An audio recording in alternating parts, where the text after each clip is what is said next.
Kyndit Kynsan Khlem Poi Perteka jingdu bakrau Yari kasi mensiam kumbante Mensiam kayarn pait dohnu Namaria pingis ngau benut Imka kerteng sakanan Doktor Rikinia eban shem Unong yalan baku mapi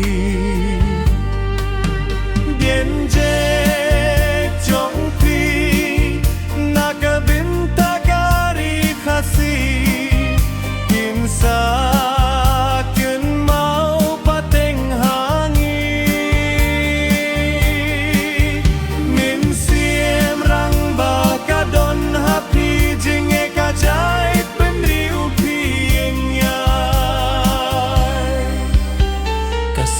Syasuh deli marway Pilong slur kim kenran bien Namar pishania iu Bleya pi uptin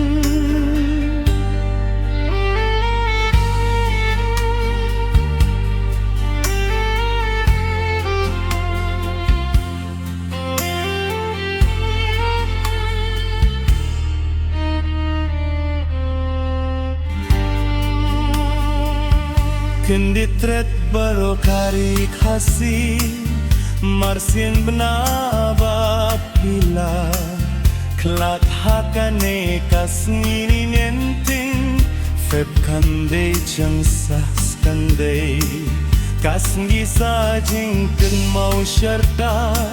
Hari khasi baro kirteng jongpi Ngin yai keno da shisha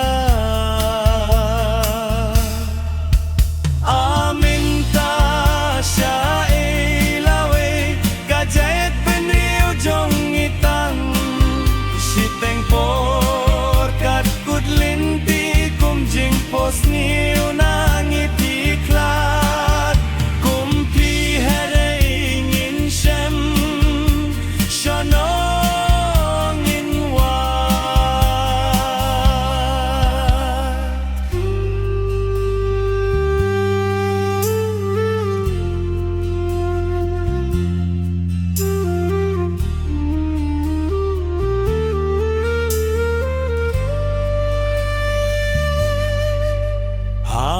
Siem rang bapa don ruka men baro ha ungi das geu schnai Uba kren beit ya jing shisha bem ju kren kai min taj lang Uja tang jing khuslai Lawe ha ubaro ngi kermen skem Henrei tang shiteng linti Kyndit Ngishem mangi Khlem Khlem Poi pyrkhat Hanopat ngin ai karai ngis ngel dulat Leit suk hakti Ukin ra empe badon buron jongi Ngin saya kindu biang hawel